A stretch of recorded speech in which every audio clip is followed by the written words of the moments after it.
Hello and welcome everyone to Stepping into Sovereignty, Activating the Fierce Love of the Sacred Feminine, where wisdom keepers from all over the globe are summoning up the courage to take decisive and loving action to create the future we desire. I'm your host, Kathy Forrest, founder of Celestial Forest Institute, and I'm here today with our dear friend, Lainie Love Dalby. Welcome, Lainie. So happy you could come. Hello, beloved. So beautiful to be back with you today. Thank you so much for having me. I'm deeply honored to be here. Beautiful. Lainie is a galactic, you can't tell by what she's wearing today. She's a galactic rainbow shaman on a mission to free human spirits that have been told they're either too much or not enough, to sparkle shamelessly and step into their authentic power and sovereignty. She's a big-hearted, ecstatic, embodied leadership mentor, best-selling author, ceremonialist, holy healer, fierce trailblazer in women's spirituality and leadership, and overall catalyst of personal and planetary transformation. She's also deeply passionate about ending our culture's rampant disregard for life, especially the overt and covert violence that is perpetrated against the sacred feminine and our own bodies, by restoring sacred connection around the globe. To that end, she gathers women and the LGBTQIA community in both live and virtual sacred circles to facilitate deep healing, sacred play, soul growth, and alchemical transformation, including her sister hive, learning and practice community. Her ultimate goal is to help us feel more comfortable in our own skin and remember who we truly are and why we're here by unleashing our bold creativity, innate wildness, primal power, and fierce feminine courage. Overall, we're stewarding a sacred revolution of love and reverence for self, others, and our planet, and the great web of all life, so we can co-create and dream a new world into being together. So that is the reason we're all here right now, Lainie. Thank you. Thank you for bringing it all together for us. And I love your title, and I'm very intrigued by your title, Ecstatic Embodied Leadership in Trying Times. That just feels, there's all kinds of places we could go there, but let's get us back to the beginning. When you think about sovereignty, what does that mean to you? Obviously it matters to you. So what does it mean and why does it matter? So first, thank you. Thank you for gathering us at this time. And we are clearly at a very profound moment.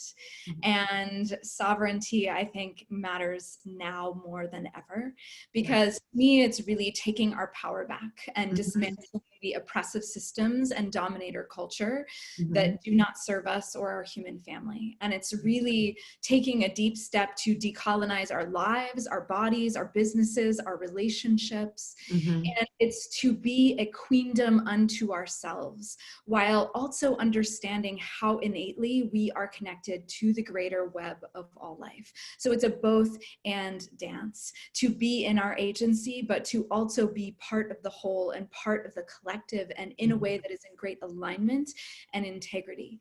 And this is really why a core aspect of my work for the last 5 years has been leading my Sovereign Sisters Rising 7-month initiation, and now the SSR Sacred Circle Leader certification as well, because this is essential work for our collective liberation and for our capacity to sparkle shamelessly out in the world. And, you know, there also can be a misconception about sovereignty, which is something I really want to presence. It's not a self-centering, but it's a coming back into remembrance and wholeness for the greater good of all, so that we can show up in service to those who need us most. So it's not a selfishness or surface, but it is about depth and service. of truly coming home to yourself, to your truth, to your radiance. And that is all core to what it really means to be sovereign. And, you know, this isn't about a sovereign sense that is ego grasping or power hungry or narcissistic, which is the old paradigm that is dying now. This is about coming into collaborative and co-creative power from our own agency as ecstatic embodied leaders that are really acting on behalf of the greater good. And I believe this is what is going to help us birth the new earth and wholly step in to this new paradigm. Putting aside our own egotistical will and allowing ourselves to be a pure channel, to be pure channels collectively in community of divine will and love in action in the world. And, you know, it's like the ego's over here feeding itself with separation and individualism and competition and fear. And the heart, you know, the core of what it means to be an ecstatic embodied leader is to walk as love in the world, to be sovereign.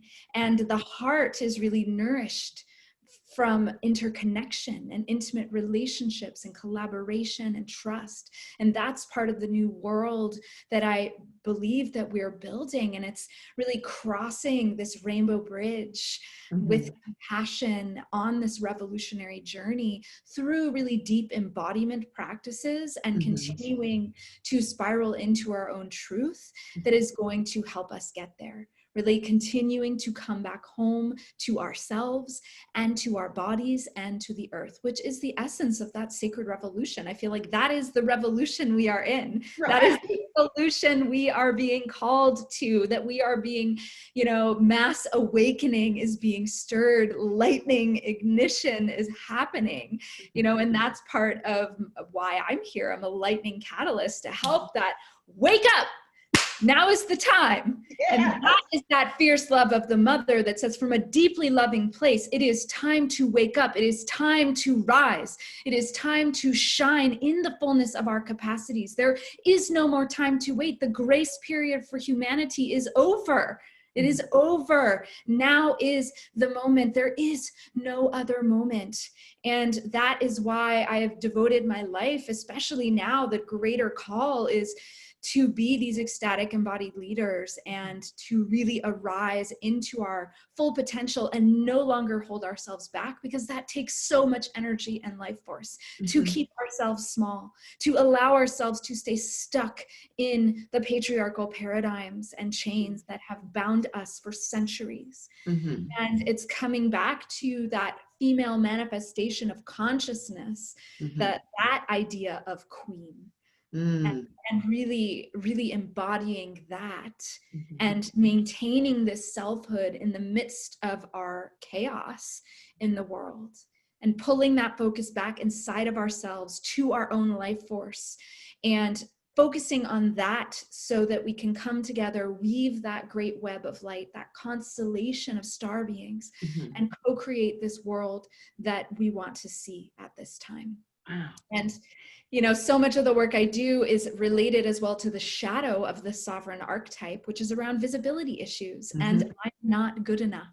That is the common phrase when the sovereign is wounded. And so, you know, so much of this dismantling work and, you know, the work that I do in the world is around helping to restore that. Restore that goodness, restore that capacity to really sparkle shamelessly and shine bright from the raw, authentic truth of who we are, because that is the medicine. That is the medicine. Wow. So there's two phrases that I want us to address for people that might not understand them. The first one is way back when you first began speaking about decolonize. What does that mean? And what does it look like to decolonize your life, your body, all of those things? That's the first one. Okay, what's the second one? The second one is what, and maybe they tie together, what is an ecstatic embodied leader? What does it mean to be ecstatically embodied? That sounds juicier than just embodied. Yeah, absolutely. So let me just tap in for a second here and how I want to address this, because these are two really big questions. So I'll start with the ecstatic embodied leader piece. Sure. Because the ecstatic embodied leader, I mean, one, you know, it's about ecstatic practices and using those to ground our embodiment so that we show up as leaders from that fully grounded embodied place. So sound, dance, expressive arts, poetry, song are the, you know, there are more core ones that I'll mention later too, but really leaning in and feeling it all. The ecstatic feels it all and feels it all fully and is able to move it through the body. It doesn't get stuck in the body, it moves it through. So it's really feeling the fullness of what it means to be alive. Yeah. One of the core 13 pillars of the sacred art of sparkling shamelessly is to move towards what makes you come alive.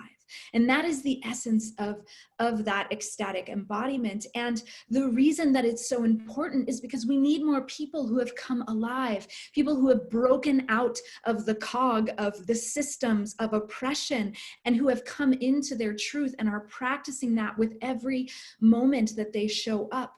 And there are so many ways since the time of colonization, since the time of these systems of patriarchal oppression that have been set up deeply in our country. Our country was founded here in the US, for those who are located here, you know, in these systems of oppression. And decolonization, to me, you know, I'm definitely not an expert in this, so I'm definitely not the one to really ask this question. There are many, you know, decolonization educators and experts that I would refer to. One of the ones that I currently am working with and deep diving with is Louisa Duran, who goes by, according to Wheeze, is where you can find her. I highly recommend their work as an anti-racist and decolonist educator.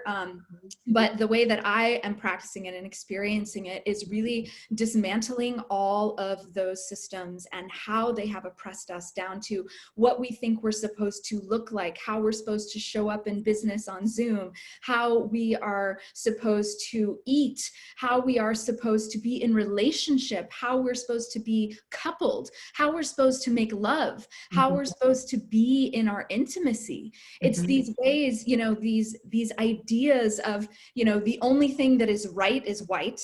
And the only thing that is right is heteronormativity. The only thing that is right is, you know, conventional marriage. It's like this very limited idea of what is right, quote unquote, what is acceptable. And, you know, it is anything else from that is otherized. Anything else from that is marginalized. Anything else that isn't in this, you know, white supremacist barometer is then problematic by default. And how else is that going to make the majority of us feel that don't fit into that, but not good enough and not worthy? You know, and so it's a system that is set up for really helping us to fail. It is not a system that is set up to support us to shine, to support us in our, you know, innate gifts and our medicine. And so to be an ecstatic embodied leader is to take back the power from those systems, to take back the agency, to say, this is how I want to dress. This is how I want to show up. This is how I want to make love or fuck or whatever feels good to you. This is how I want to show up in relationship. This is how I want to move my body. This is the clothes that I want to wear. This is how I want to identify with my gender, you know, and it's really claiming what works for you and is aligned with your truth, and to be fully in that in an unabashed, unapologetic, shameless way. However, there's a lot that needs to be cleared to get to that place. There is so much damage that has been done by our current system that we live in, so much deep damage and harm. And that is the shadow collectively that has been emerging now since the time of COVID and before. That is what we are seeing with the, you know, with the Black Lives Matter, with the, you know, the movement of really coming out and Time's Up and sharing about the deep sexual abuse. You know, it's all of these places where we have been so deeply harmed and wounded. And it's going in and healing those places, doing the deep work. And so in a lot of ways, being an ecstatic embodied leader is to be an alchemist and to transform the darkness into the light, into the gold, into the pure potentiality of what it is that we are here to be. It's burning through the lead of those limiting beliefs, of the fear, of the harm, of the perceived weakness, and, you know, releasing to our own golden light and our essential nature and coming back to that. So really burning through. So dismantling for me, decolonizing is about burning through and alchemizing the darkness into the light so that we can step into our fullest and most authentic expression. And, you know, it's really leaning into that as a core practice and way of being, and composting to the earth what no longer serves, because that is where we are now. We are in this mutational process, like the medicine of the butterfly. Right. We are the caterpillar in the soup, in the imaginal soup that is black and mucky and disgusting. And, you know, we don't know what is to come, but the imaginal cells are stirring in that place. And we can't even fathom the beauty of the butterfly, of what can be on the other side of this. But we cannot bypass it. We must go through it. The only way forward is through, and we must be alchemized by these fires. And literally the world is burning right now. The earth is showing us the way, the alchemy of fire. And it is not easy, and it is fucking painful. And for our beloveds that are in the territories that are so deeply compromised, just like taking a moment now together to send our prayers, to send cooling winds, cooling waters and calming winds to the fires that are burning. And also knowing that the richest soil for new life is after the burn. And so how do we stay in the burn? Like, that is what it is to be an ecstatic embodied leader, staying in it, staying with it, and not closing down and shutting down and numbing out no matter how much you want to. It is continuing to open your heart again and again and again, no matter how much it is breaking. Hearts break so they can open. And it's letting our hearts break at the pain and the suffering and the realness of what is here now. And letting that really ignite us into why we are here, to step into our gifts, to step into our medicine, to say yes to why we are here, and to be part of the change, and to say yes. That's what it is to sparkle shamelessly, no matter what is happening. And that is so real for me today, and how I am showing up to this interview. And I'm not going to go into that, but Kathy knows, and it is real. And we can feel that on this end. I mean, it's like, if anyone wants to know what an ecstatic embodied leader is, you're looking at her. So I think you've already spoken into this a little, but I want us to really zero in now. So how do you view the current chaos in our world? What do you see that as? Well, there's the human part of me, right, that sees it as a total shit show. Right. It's like, what? Like, just seeing all of this in a state of some disbelief, and just like, wow, okay, this is really happening. And so moving through those stages of grief, which disbelief is one of them, and that is real, and coming to that place of like, okay, like really letting it land, like, this is where we are. This is what is real. This is what is happening. And so that's a bit of a process, but chaos is a place of creative possibility and pure potentiality. So even though chaos is incredibly challenging, and we are deeply challenged in the capacity to hold our center, to hold our vibration and our frequency in the midst of whatever is swirling, like the eye of a hurricane, it is a place of pure potentiality. It is the womb of the dark mother. It is the place of total unknown, of deep surrender, of release, and of letting go. It is the black, rich soil that grows new life.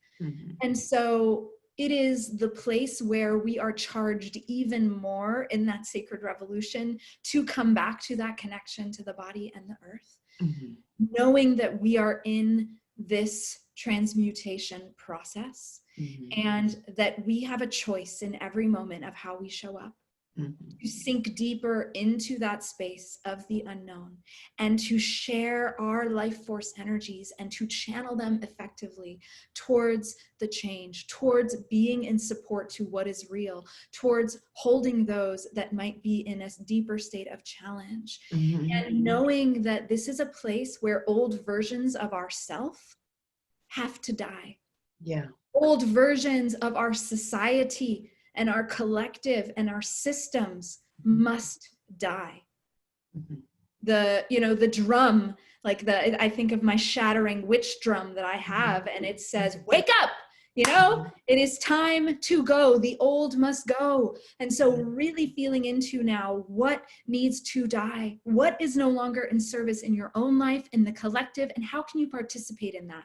Because about sovereignty, it cannot just be about ourselves and our own journey. We also must be helping and supporting, dismantling the systems that are no longer in service. That is how we will come to collective liberation. And that can be as simple as, really saying, how can I be in support? Looking to those that are doing the work, that are on center stage. It's about centering those, like Black Lives Matter is about centering Black voices, being the support behind the scenes to let those voices shine and asking, what can I do to be in support to you? What do you need?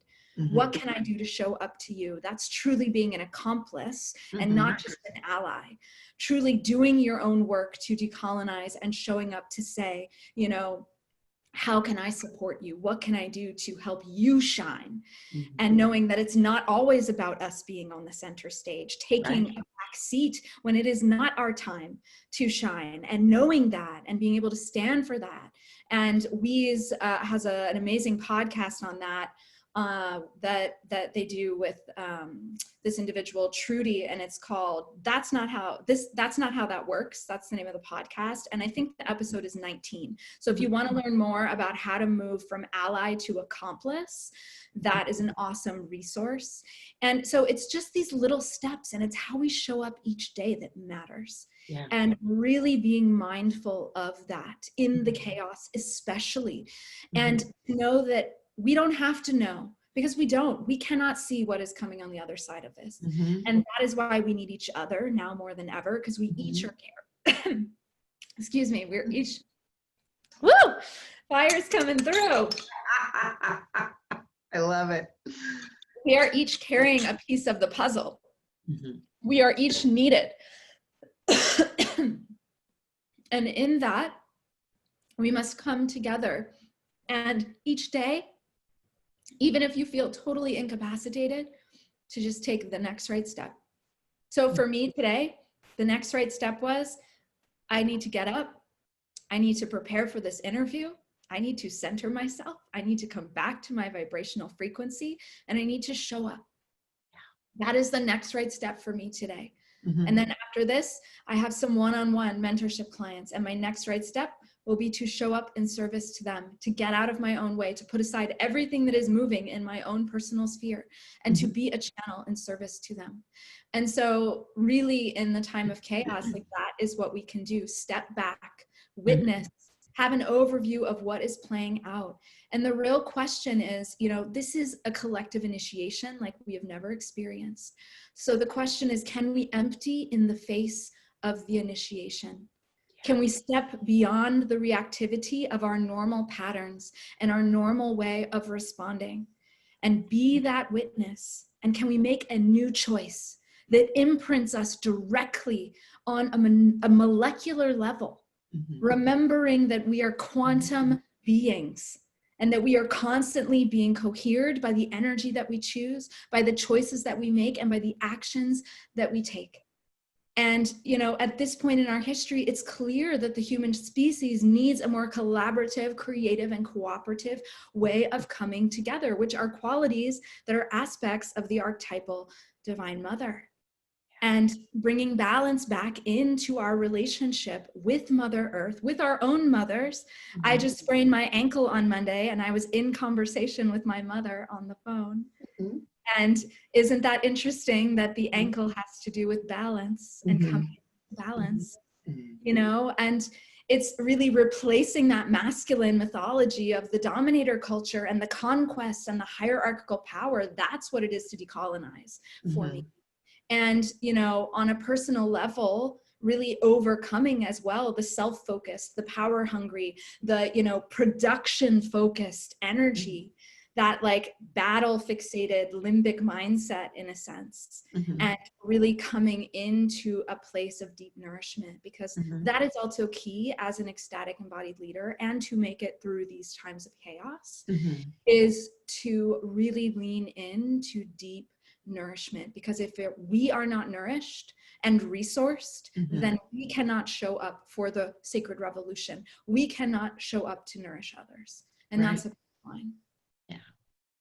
So you've already spoke. The other questions I had were how to show up, and you've obviously answered that question. You just keep taking the next right step, and that's exactly what you're doing. And I just am in awe and so honored that you chose, in the midst of all of the chaos that's happening for you personally, to show up and be here and be your best self. Because, girl, you were on. Trust me. And we could all feel that. So after folks hear this, they're going to want to know more about you. They're going to want to work with you. What would they do if they wanted to connect? So the best way to connect in is to visit my site, which is LainieLoveDalby.com, and that's spelled Laine. And there you can access my Soul Sparkle Starter Kit, all of the upcoming juiciness that's going on. I mean, I really have just been listening to Spirit and asking, what is mine to do? How can I serve? And so, you know, what's happening right now is that I'm currently launching my Ecstatic Embodied Leadership Academy, and I'm really bringing forward a lot more of the teacher archetype at this time, and really being in service to help others step up into their leadership. And you know, the Sacred Circle Leader Certification, and that's a 4-level certification. That's one of the ways. And then the more intimate way that's coming up is that Spirit has just kept saying deep surrender, deep surrender, deep surrender. So I'm going to be holding an intimate 8-week ritual and support circle called Deep Surrender to help weather the storm ahead and take us through the election. And it's open to 22 women and gender expansive humans to really join us for a deep root and sacral chakra healing journey. And we're going to be beginning in the first week of October. So again, hop on over to LainieLoveDalby.com, sign up to really, you know, continue on and become a part of our free community as well. We are no longer on Facebook. We have our own private community, the Soul Sparkle Sanctuary, and it is the place where we come together and really live as ecstatic embodied leaders together and practice the core 13 pillars of the sacred art of sparkling shamelessly. And, you know, it's where we really come together and lean into each other, especially now for the revolutionary journey and the storm ahead. It is the most crucial time for us to come together and to lean in. And so regardless of where you go to be resourced, whether it's the Soul Sparkle Sanctuary, Soul Sparkle Sanctuary with Kathy, with any of the other presenters, just make sure that you are held now, that you have a space that you can lean into, that you can do the deeper work, that you can practice, that you can come to drink from the well of nourishment and remembrance of who you are, because we will be forgetting in these times. And we need those sisters and beloveds around us to remind us of who we are, why we are here, why we have chosen to show up at this time, and to truly deeply lean in and hold each other. Because that, I believe, is the medicine that is going to get us through this time. Lainie, thank you. I just can't say anything else. It's like, this was amazing, and you brought it through just shamelessly and beautifully. You sparkled delightfully. So tk you so much for being with us. Oh, thank you, beloved. My big selenite wand helped. There's the secret. All right, now we know. Thank you so much. Thank you, beloved. See you all soon.